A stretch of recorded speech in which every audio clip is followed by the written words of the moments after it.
الرجال قوامون على النساء بما فضل الله بعضهم على بعض. Here's number one justification. Allah decided. Allah gave preference one over the other in this matter. In the matter of having responsibility in the household. وَبِمَا أَنْفَقُوا مِنْ أَمْوَالِهِمْ. Here's the second justification. This is in the order of priority. So what's the first reason? Not because men are smarter, bigger, stronger, they make money, blah, blah, blah. Number one reason, Allah decided. That's it. There's no other justification. بِمَا فَضَّلَ اللَّهِ. B is basababiyya. And now the secondary reason, وَبِمَا أَنْفَقُوا مِنْ أَمْوَالِهِمْ. And because of what they spend from their monies. They're financially responsible for the entire household. Remember, they're muhsineen. And the women are muhsanat. Right? The ism maf'ul is used. So the men have that responsibility. فَالصَّالِحَاتُ. Then righteous women are going to be. Now righteous means they're righteous to Allah. So Allah made their obedience and their subservience in the household a matter of their relationship with Him. And this we'll find constantly. Our relationships with each other are actually our relationship with Allah first. I have to be good to my mother because I'm supposed to be good to Allah. And Allah wants me to be good to my mother. Not because my mother deserves it, even though she does. First, because Allah wants me to. I'm going to be good to my husband, not because I like my husband first, but because Allah wants me to. That's first. And everything else is secondary. So فَصَالِحَاتُ قَانِتَاتٌ. They're subservient, ready and willing to obey, supportive. حَافِظَاتٌ لِلْغَيْبِ. They're guarding in the unseen. In other words, when the husband is gone, they guard his secrets, they guard his dignity, they guard his conversations. They don't call their friends, you know what my husband said today? He's so dumb sometimes, and he's going on for 3 hours, then he comes home, and he's like, I gotta call you back. Bye. And then, so, I know the accent's also, right? I've been working on it. Okay, so anyhow. So, that's hafizatul lil. Of course, the biggest thing is dignity. The chastity of the wife. She guards that. But other things too. In every matter, she guards his unseen. Men have flaws, obviously. Right? They have flaws. And nowhere are those flaws more apparent than where? At home. You're yourself, man. You don't have to dress up and smell normal, even though you should. You're yourself. You are a bear inside a house, right? Right? You can picture how that works. And who knows that? Who knows all of that about you? Your wife does. Your wife does. And she can expose that to the world. You know what? You know what sounds he makes when he sleeps? You know what he does in the morning? You know what happens his breakfast? You know what he does this? And she knows all that stuff. But she's not going to expose that because hafizatul lil ghaib. It's unseen from the people. He's opened that up to her, but trusting that she will guard that. And the same is true of her.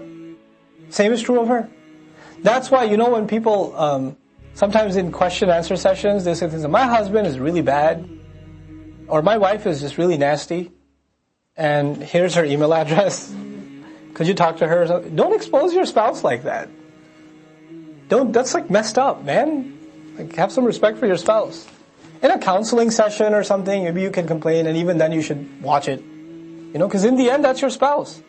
So this is hafizatul lil ghaib, bima hafidallah, on account of what Allah has guarded. In other words, even if your spouse tries to hide your embarrassing secrets, that's only because Allah has allowed them to be hidden. In the end, she's not guarding anything, that's Allah. Using her to guard. وَاللَّاتِي تَخَافُونَ نُشُوزَهُنَّ. Then those women that you are afraid of their rebellion. Nushuz is crazy stuff. Nushuz is when the wife goes psycho. She's throwing stuff at you like knives and forks.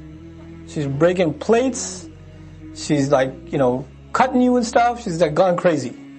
That's nushuz. Nushuz is not your normal I don't like what you said the other day. You're like, oh, alright then. Nushuz it is. No, it doesn't. That's not nushuz.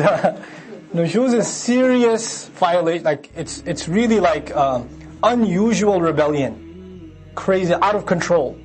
That sort of thing, Then, what should you do?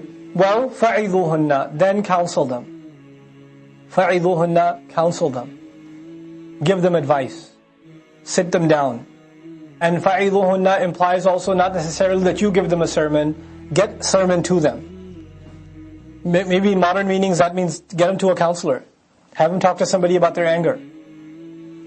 Maybe have them sit down with their parents. Try to figure things out. You men have to be the guy that takes the beating.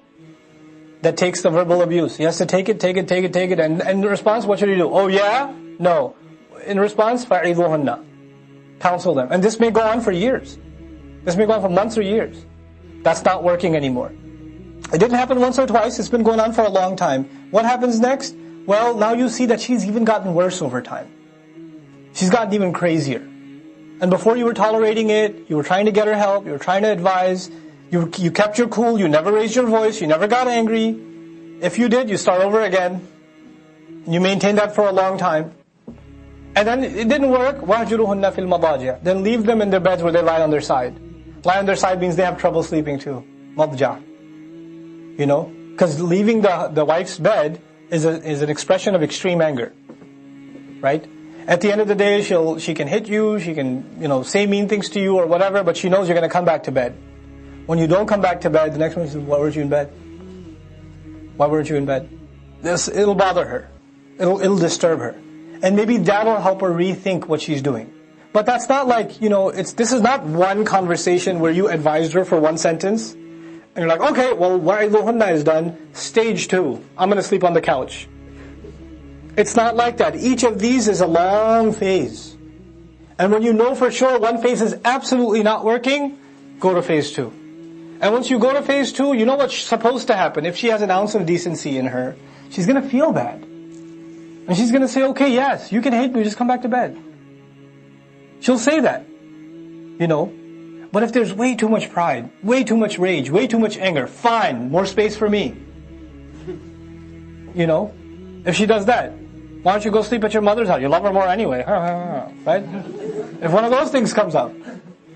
Why don't you try to keep it up for a little while, by the way, at the same time, has wa'adh stopped or no? Wa'adh continues. This counsel continues. Still nothing's going on. وَهْجُرُهُنَّ فِي الْمَضَاجِعِ. Then Allah says, وَضْرِبُوهُنَّ. Uh-oh, hit them. I'm just translating it as it says. Don't strike an example for them, the figurative meaning. But let me give you the example of the turtle and the rabbit. It's not what it says. It does say hit them. But let's understand that. First of all, let's admit that in the Muslim world, this ayah, just like many of the ayat of Qur'an, has been abused. And women are abused under the shade of this profoundly beautiful, magnificent ayah. When we think of the relationship between husband and wife, we think of the general principles revealed in the Qur'an and the specific application in the Sunnah of the Prophet ﷺ. There's a movement within the Muslim community of people who just completely want to do away with hadith literature. When they come to this ayah, they have to do all kinds of circus tricks. They have to do all kinds of loop-to-loops to figure out some way of translating this in a politically correct way. All a Sunni Muslim has to say is what? Well, وَضْرِبُهُنَّ means how the Prophet did it. So let's see what he did. Stop.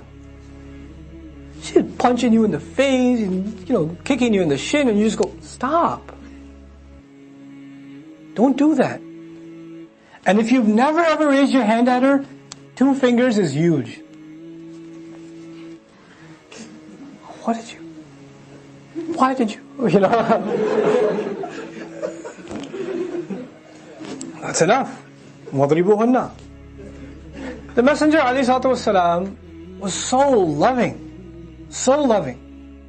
I mean, imagine this is the same Messenger, he saw an animal one time, a donkey one time with a red face. And he said, may Allah curse the person who did this. Like, he couldn't stand abuse to animals. We started the surah وَاتَّقُوا الْأَرْحَامَ. We started with that. Have taqwa of the relationships of the womb. You're not going to have taqwa for the mother of your children? You're not going to be cautious in dealing with her? Even if she's got psychological problems, if she develops schizophrenia, if she's got multiple personality disorder, and one second she's super nice, the next second she's stabbing you with a pencil, whatever, even if she has that problem, she still bore your children. She still put up with you. She still dealt with you all this time. So if she's going through a hard time now, you have to go easy. وَضْرِبُوهُنَّ. And then maybe that will change things. فَإِنْ أَطَعْنَكُمْ. Then if they start following you, if they would follow you, فَلَا تَبْهُوا عَلَيْهِنَّ سَبِيلًا. Then don't pursue a case against them. Don't say, from now on, since we've gotten to stage 3, Everything is stage 3. She needs some coffee, just tap her on the head with your 2 fingers and, hey, no, don't make a case against them anymore.